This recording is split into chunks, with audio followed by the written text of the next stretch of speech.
أعوذ بالله من الشيطان الرجيم بسم الله الرحمن الرحيم شروع اللہ کا نام لے کر جو بڑا مہربان نہایت رحم والا ہے۔ طٰہٰ، اے نبی صلی اللہ علیہ وآلہ وسلم، ہم نے تم پر قرآن اس لیے نازل نہیں کیا کہ تم مشقت میں پڑ جاؤ، مگر ہر اس شخص کی نصیحت کے لیے نازل کیا ہے جو خوف رکھتا ہے۔ یہ اس ذات کا اتارا ہوا ہے جس نے زمین اور اونچے اونچے آسمان بنائے، یعنی رحمان، جو عرش پر جلوہ افروز ہوا۔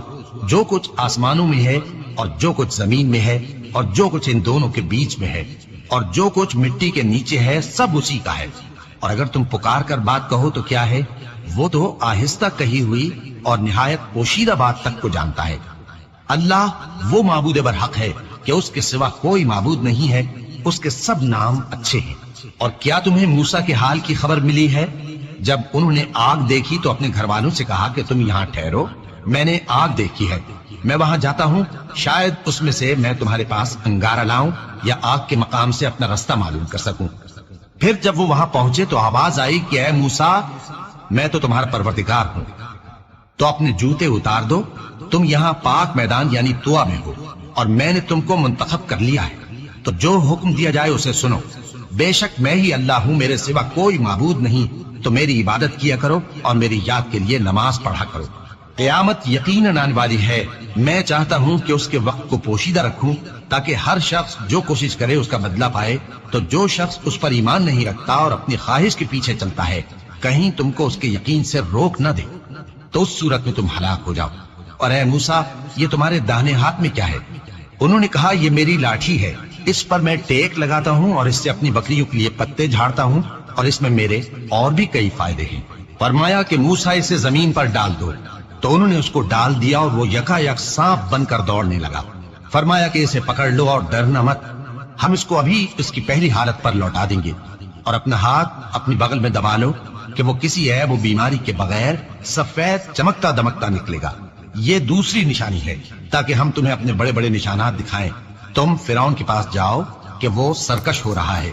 کہا اے میرے پروردگار، اس کام کے لیے میرا سینہ کھول دے اور میرا کام آسان کر دے اور میری زبان کی گرہ کھول دے تاکہ وہ میری بات سمجھ لے، اور میرے گھر والوں میں سے ایک کو میرا وزیر یعنی مددگار مقرر فرما، یعنی میرے بھائی ہارون کو۔ اس سے میری کمر کو مضبوط کر اور اسے میرے کام میں شریک کر تاکہ ہم تیری بہت سی تسبیح کریں اور تجھے کثرت سے یاد کریں۔ تو ہم کو ہر حال میں دیکھ رہا ہے۔ فرمایا موسیٰ، تمہاری دعا قبول کی گئی، اور ہم نے تم پر ایک بار اور بھی احسان کیا تھا جب ہم نے تمہاری والدہ کو الہام کیا تھا جو تمہیں بتایا جاتا ہے۔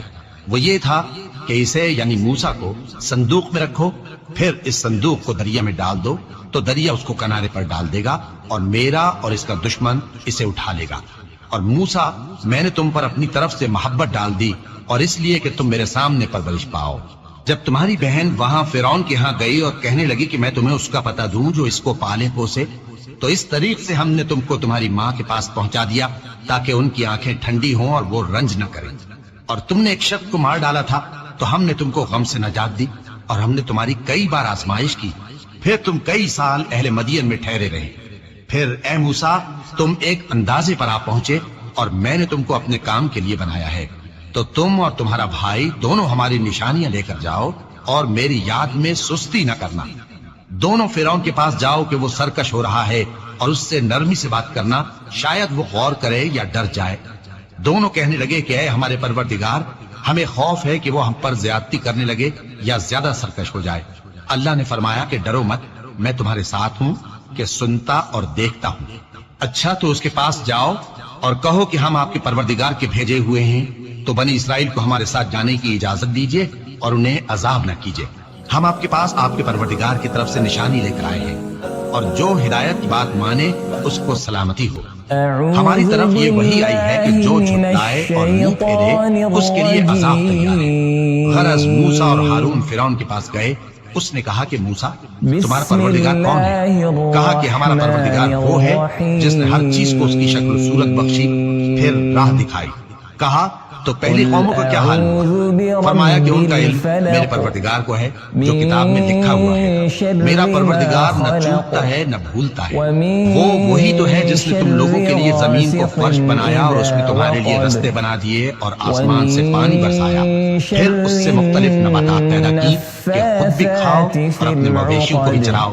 بے شک ان باتوں میں عقل والوں کے لیے بہت سی نشانیاں ہیں۔ اسی زمین سے ہم نے تم کو پیدا کیا اور اسی میں ہم تمہیں لوٹائیں گے اور اسی سے ہم تمہیں دوسری دفعہ نکالیں گے۔ اور ہم نے فرعون کو اپنی سب نشانیاں دکھائیں مگر وہ تکذیب اور انکار ہی کرتا رہا۔ کہنے لگا کہ موسیٰ، کیا تم ہمارے پاس اس لیے آئے ہو کہ اپنے جادو کے زور سے ہمیں ہمارے ملک سے نکال دو؟ تو ہم بھی تمہارے مقابل ایسا ہی جادو لائیں گے، تو ہمارے اور اپنے درمیان ایک وقت مقرر کر لو کہ نہ تو ہم اس کے خلاف کریں اور نہ تم، اور یہ مقابلہ ایک ہموار میدان میں ہوگا۔ موسیٰ نے کہا کہ آپ کے لیے یوم زینت کا وعدہ ہے اور یہ کہ لوگ اس روز دن چڑھے اکٹھے ہو جائیں۔ تو فرعون لوٹ گیا اور اپنے سامان جمع کر کے پھر آیا۔ موسیٰ نے ان جادوگروں سے کہا کہ یہ تمہاری بربادی ہوگی، اللہ پر جھوٹ نہ باندھو، وہ تمہیں عذاب سے فنا کر دے گا، اور جس نے جھوٹ باندھا وہ نامراد رہا۔ تو وہ باہم اپنے معاملے میں جھگڑنے اور چپکے چپکے سرگوشی کرنے لگے۔ کہنے لگے یہ دونوں جادوگر ہیں، چاہتے ہیں کہ اپنے جادو کے زور سے تم کو تمہارے ملک سے نکال دیں اور تمہارے بہترین مذہب کو نابود کر دیں۔ تو تم جادو کا سامان اکٹھا کر لو اور پھر قطار باندھ کراؤ۔ آج جو غالب رہا وہی کامیاب ہوا۔ جادوگر بولے کہ موسیٰ، یا تو تم اپنی چیز ڈالو یا ہم اپنی چیزیں پہلے ڈالتے ہیں۔ موسیٰ نے کہا بلکہ تم ہی پہلے ڈالو۔ جب انہوں نے چیزیں ڈالی تو یکا یک ان کی رسیاں اور لاٹھیاں موسیٰ کے خیال میں ایسی آنے لگی کہ وہ میدان میں ادھر ادھر دوڑ رہی ہے۔ اس وقت موسیٰ نے اپنے دل میں خوف محسوس کیا۔ ہم نے کہا خوف نہ کرو، بلا شبہ تم ہی غالب رہو گے، اور جو چیز یعنی لاٹھی تمہارے داہنے ہاتھ میں ہے اسے ڈال دو کہ جو کچھ انہوں نے بنایا ہے اس کو وہ نگل جائے گی۔ جو کچھ انہوں نے بنایا ہے یہ تو جادوگروں کے ہتھ کنڈے ہیں، اور جادوگر جہاں بھی جائے کامیاب نہیں ہوگا۔ اس پر جادوگر سجدے میں گر پڑے، کہنے لگے کہ ہم موسیٰ اور ہارون کے پروردگار پر ایمان لائے۔ فرعون بولا کہ پیشتر اس کے کہ میں تمہیں اجازت دوں تم اس پر ایمان لے آئے؟ بے شک یہ تمہارا بڑا یعنی استاد ہے جس نے تم کو جادو سکھایا ہے، سو میں تمہارے ہاتھ اور پاؤں مخالف سمت سے کٹوا دوں گا اور تم کو کھجوروں کے تنوں پر سولی چڑھوا دوں گا، اور تم کو معلوم ہوگا کہ ہم میں سے کس کا عذاب زیادہ سخت اور دیر تک رہنے والا ہے۔ انہوں نے کہا کہ جو دلائل ہمارے پاس آ گئے ہیں ان پر اور جس نے ہم کو پیدا کیا ہے اس پر ہم آپ کو ہرگز ترجیح نہیں دیں گے، تو آپ کو جو حکم دینا ہو دے دیجئے، اور آپ جو حکم دے سکتے ہیں وہ صرف اسی دنیا کی زندگی میں دے سکتے ہیں۔ ہم تو اپنے پروردگار پر ایمان لے آئے تاکہ وہ ہمارے گناہوں کو معاف کرے، اور اسے بھی جو آپ نے ہم سے زبردستی جادو کرایا، اور اللہ سب سے اچھا ہے اور ہمیشہ باقی رہنے والا ہے۔ جو شخص اپنے پروردگار کے پاس گناہگار ہو کر آئے گا تو اس کے لیے جہنم ہے جس میں نہ وہ مرے گا نہ جیے گا، اور جو اس کے روبرو ایماندار ہو کر آئے گا اور عمل بھی نیک کیے ہوں گے تو ایسے لوگوں کے لیے اونچے اونچے درجے ہیں، یعنی ہمیشہ رہنے کے باغ جن کے نیچے نہریں بہ رہی ہیں، ہمیشہ ان میں رہیں گے، اور یہ اس شخص کا بدلہ ہے جو پاک ہوا۔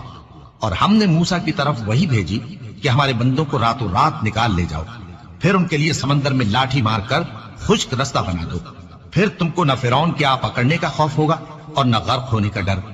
پھر فرعون نے اپنے لشکروں کے ساتھ ان کا تعاقب کیا تو سمندر کی موجوں نے ان پر چڑھ کر انہیں ڈھانک لیا یعنی ڈبو دیا، اور فرعون نے اپنی قوم کو گمراہ کر دیا اور سیدھے رستے پر نہ ڈالا۔ اے آل یعقوب، ہم نے تم کو تمہارے دشمن سے نجات دی اور تورات دینے کے لیے تم سے کوہ طور کی داہنی جانب مقرر کی، اور تم پر من اور سلوہ نازل کیا، اور حکم دیا کہ جو پاکیزہ چیزیں ہم نے تم کو دی ہیں ان کو کھاؤ اور اس میں حد سے نہ نکلنا، ورنہ تم پر میرا غضب نازل ہوگا، اور جس پر میرا غضب نازل ہوا وہ ہلاک ہو گیا۔ اور جو توبہ کرے اور ایمان لائے اور عمل نیک کرے پھر سیدھے رستے چلے اس کو میں بخش دینے والا ہوں۔ اور اے موسیٰ، تم نے اپنی قوم سے آگے چلے آنے میں کیوں جلدی کی؟ کہا وہ میرے پیچھے آ رہے ہیں۔ اور اے میرے پروردگار، میں نے تیری طرف آنے کی جلدی اس لیے کی کہ تو خوش ہو جائے۔ فرمایا کہ ہم نے تمہاری قوم کو تمہارے بعد آزمائش میں ڈال دیا ہے، اور سامری نے ان کو بہکا دیا ہے۔ اور موسیٰ غصے اور غم کی حالت میں اپنی قوم کے پاس واپس آئے اور کہنے لگے کہ اے قوم، کیا تمہارے پروردگار نے تم سے اچھا وعدہ نہیں کیا تھا؟ کیا میری جدائی کی مدت تمہیں لمبی معلوم ہوئی، یا تم نے یہ چاہا کہ تم پر تمہارے پروردگار کی طرف سے غضب نازل ہو؟ اور اس لیے تم نے مجھ سے جو وعدہ کیا تھا اس کے خلاف کیا۔ وہ کہنے لگے کہ ہم نے اپنے اختیار سے آپ سے وعدہ خلافی نہیں کی، لیکن ہم ان لوگوں کے زیوروں کا بوجھ اٹھائے ہوئے تھے، پھر ہم نے اس کو آگ میں ڈال دیا اور اسی طرح سامری نے ڈال دیا۔ تو اس نے ان کے لیے ایک بچڑا بنا دیا، یعنی ایک بے جان جسم جس میں گائے کسی آواز تھی۔ تو لوگ کہنے لگے کہ یہی تمہارا معبود ہے اور یہی موسیٰ کا معبود ہے، مگر وہ بھول گئے ہیں۔ تو کیا یہ لوگ نہیں دیکھتے کہ وہ ان کی کسی بات کا جواب نہیں دیتا اور نہ ان کے نقصان اور نفع کا کچھ اختیار رکھتا ہے؟ اور ہارون نے ان سے پہلے ہی کہہ دیا تھا کہ لوگوں، اس کے ذریعے تمہیں فتنے میں ڈال دیا گیا ہے، اور تمہارا پروردگار تو رحمان ہی ہے، تو میری پیروی کرو اور میرا کہا مانو۔ وہ کہنے لگے کہ جب تک موسیٰ ہمارے پاس واپس نہ آئے ہم تو اس کی پوجا پر قائم رہیں گے۔ پھر موسیٰ نے ہارون سے کہا کہ اے ہارون، جب تم نے ان کو دیکھا تھا کہ گمراہ ہو گئے ہیں تو تم کو کس چیز نے روکا تھا؟ یعنی اس بات سے کہ تم میرے پیچھے چلے آؤ، بھلا تم نے میرے حکم کے خلاف کیوں کیا؟ کہنے لگے کہ اے ماں جائے، میری داڑھی اور سر کے بالوں کو نہ پکڑیے، میں تو اس سے ڈرا کہ آپ یہ نہ کہیں کہ تم نے بنی اسرائیل میں تفرقہ ڈال دیا اور میری بات کو ملحوظ نہ رکھا۔ موسیٰ نے فرمایا تو اے سامری تیرا کیا حال ہے؟ اس نے کہا کہ میں نے ایسی چیز دیکھی جو اوروں نے نہیں دیکھی، تو میں نے فرشتے کے نقش پا سے مٹی کی ایک مٹھی بھر لی، پھر اس کو بچڑے کے جسم میں ڈال دیا اور مجھے میرے جی نے اس کام کو اچھا بتایا۔ موسیٰ نے کہا جا، تجھ کو دنیا کی زندگی میں یہ سزا ہے کہ کہتا رہے کہ مجھ کو ہاتھ نہ لگانا، اور تیرے لیے ایک اور وعدہ ہے، یعنی عذاب کا جو تجھ سے ٹل نہ سکے گا، اور جس معبود کی پوجا پر تو جمع ہوا تھا اس کو دیکھ، ہم اسے جلا دیں گے، پھر اس کی راکھ کو اڑا کر دریا میں بکھیر دیں گے۔ تمہارا معبود تو اللہ ہی ہے، جس کے سوا کوئی معبود نہیں، اس کا علم ہر چیز پر محیط ہے۔ اس طرح ہم تم سے وہ حالات بیان کرتے ہیں جو گزر چکے ہیں، اور ہم نے تمہیں اپنے پاس سے نصیحت کی کتاب عطا فرمائی ہے۔ جو شخص اس سے منہ پھیرے گا وہ قیامت کے دن گناہ کا بوجھ اٹھائے گا۔ ایسے لوگ ہمیشہ اس عذاب میں مبتلا رہیں گے، اور یہ بوجھ قیامت کے روز ان کے لیے برا ہوگا۔ جس روز سور پھونکا جائے گا اور ہم گناہگاروں کو یوں اکٹھا کریں گے کہ ان کی آنکھیں نیلی نیلی ہوں گی، تو وہ آپس میں آہستہ آہستہ کہیں گے کہ تم دنیا میں صرف 10 ہی دن رہے ہو۔ جو باتیں یہ کریں گے ہم خوب جانتے ہیں۔ اس وقت ان میں سب سے اچھی راہ والا یعنی عاقل و ہوشمند کہے گا کہ نہیں، بلکہ صرف ایک ہی روز ٹھہرے ہو۔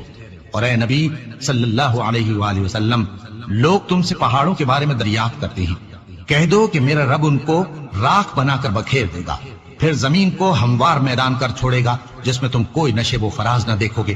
اس روز لوگ پکارنے والے کے پیچھے چلیں گے اور اس کی پیروی سے انحراف نہ کر سکیں گے، اور رحمان کے سامنے آوازیں پست ہو جائیں گی، تو تم ایک ہلکی آواز کے سوا کوئی آواز نہ سنو گے۔ اس روز کسی کی سفارش کچھ فائدہ نہ دے گی مگر اس شخص کی جسے رحمان اجازت دے اور اس کی بات کو پسند فرمائے۔ جو کچھ ان کے آگے ہے اور جو کچھ ان کے پیچھے ہے وہ اس کو جانتا ہے، اور وہ اپنے علم سے اللہ کے علم کا احاطہ نہیں کر سکتے۔ اور اس زندہ و قائم کے روبرو منہ لٹک جائیں گے، اور جس نے ظلم کا بوجھ اٹھایا وہ نامراد رہا، اور جو نیک کام کرے گا اور مومن بھی ہوگا تو اس کو نہ ظلم کا خوف ہوگا اور نہ نقصان کا۔ اور ہم نے اس کو اسی طرح کا قرآن عربی نازل کیا ہے، اور اس میں طرح طرح کے ڈراوے بیان کر دیے ہیں تاکہ لوگ پرہیزگار بنے یا اللہ ان کے لیے نصیحت پیدا کر دے۔ تو اللہ جو سچا بادشاہ ہے، عالی قدر ہے، اور قرآن کی وحی جو تمہاری طرف بھیجی جاتی ہے اس کے پورا ہونے سے پہلے قرآن کے پڑھنے میں جلدی نہ کیا کرو، اور دعا کرو کہ میرے پروردگار مجھے اور زیادہ علم دے۔ اور ہم نے پہلے آدم سے عہد لیا تھا مگر وہ اسے بھول گئے، اور ہم نے ان میں ارادے کی پختگی نہ پائی۔ اور جب ہم نے فرشتوں سے کہا کہ آدم کے آگے سجدہ کرو تو سب سجدے میں گر پڑے مگر ابلیس نے انکار کیا۔ اس پر ہم نے فرمایا کہ آدم، یہ تمہارا اور تمہاری بیوی کا دشمن ہے، تو یہ کہیں تم دونوں کو بہشت سے نہ نکلوا دے، پھر تم تکلیف میں پڑ جاؤ۔ یہاں تم کو یہ آسائش ہے کہ نہ بھوکے رہو نہ ننگے، اور یہ کہ نہ پیاسے رہو اور نہ دھوپ کھاؤ۔ پھر شیطان نے ان کے دل میں وسوسہ ڈالا اور کہا کہ آدم، بھلا میں تم کو ایسا درخت بتاؤں جو ہمیشہ کی زندگی کا باعث ہو اور ایسی بادشاہت کہ کبھی زائل نہ ہو؟ تو دونوں نے اس درخت کا پھل کھا لیا تو ان پر ان کی شرم گاہیں ظاہر ہو گئیں، اور وہ اپنے اوپر بہشت کے پتے چپکانے لگے۔ اور آدم نے اپنے پروردگار کے حکم کے خلاف کیا تو وہ اپنے مقصد سے بے راہ ہو گئے۔ پھر ان کے پروردگار نے ان کو نوازا تو ان پر مہربانی سے توجہ فرمائی اور سیدھی راہ بتائی۔ فرمایا کہ تم دونوں یہاں سے نیچے اتر جاؤ، تم میں بعض کے دشمن ہوں گے، پھر اگر میری طرف سے تمہارے پاس ہدایت آئے تو جو شخص میری ہدایت کی پیروی کرے گا وہ نہ گمراہ ہوگا اور نہ تکلیف میں پڑے گا، اور جو میری نصیحت سے منہ پھیرے گا اس کی زندگی تنگ ہو جائے گی، اور قیامت کو ہم اسے اندھا کر کے اٹھائیں گے۔ وہ کہے گا کہ میرے پروردگار، تو نے مجھے اندھا کر کے کیوں اٹھایا؟ میں تو دیکھتا بھالتا تھا۔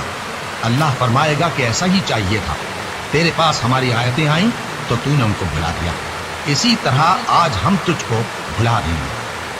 اور جو شخص حد سے نکل جائے اور اپنے پروردگار کی آیتوں پر ایمان نہ لائے، ہم اس کو ایسا ہی بدلہ دیتے ہیں، اور آخرت کا عذاب بہت سخت اور ہمیشہ باقی رہنے والا ہے۔ تو کیا یہ بات ان لوگوں کے لیے موجب ہدایت نہ ہوئی کہ ہم ان سے پہلے بہت سے فرقوں کو ہلاک کر چکے ہیں جن کے رہنے کے مقامات میں یہ چلتے پھرتے ہیں؟ عقل والوں کے لیے اس میں بہت سی نشانیاں ہیں۔ اور اگر ایک بار تمہارے پروردگار کی طرف سے پہلے صادر اور جزائے اعمال کے لیے ایک میعاد مقرر نہ ہو چکی ہوتی تو نزول عذاب لازم ہو جاتا۔ بس جو کچھ یہ بکواس کرتے ہیں اس پر صبر کرو، اور سورج کے نکلنے سے پہلے اور اس کے غروب ہونے سے پہلے اپنے پروردگار کی تسبیح و تحمید کیا کرو، اور رات کی کچھ گھڑیوں میں بھی اس کی تسبیح کیا کرو، اور دن کے مختلف اوقات یعنی دوپہر کے وقت بھی، تاکہ تم خوش ہو جاؤ۔ اور کئی طرح کے لوگوں کو جو ہم نے دنیا کی زندگی میں آرائش کی چیزوں سے نوازا ہے تاکہ ان کی آزمائش کریں، ان پر نگاہ نہ کرنا، اور تمہارے پروردگار کی عطا فرمائی ہوئی روزی بہت بہتر اور باقی رہنے والی ہے۔ اور اپنے گھر والوں کو نماز کا حکم کرو اور اس پر قائم رہو۔ ہم تم سے روزی کے خواستگار نہیں، بلکہ تمہیں ہم روزی دیتے ہیں، اور نیک انجام اہل تقوی کا ہے۔ اور کہتے ہیں کہ یہ پیغمبر اپنے پروردگار کی طرف سے ہمارے پاس کوئی نشانی کیوں نہیں لائے؟ کیا ان کے پاس پہلی کتابوں کی نشانی نہیں آئی؟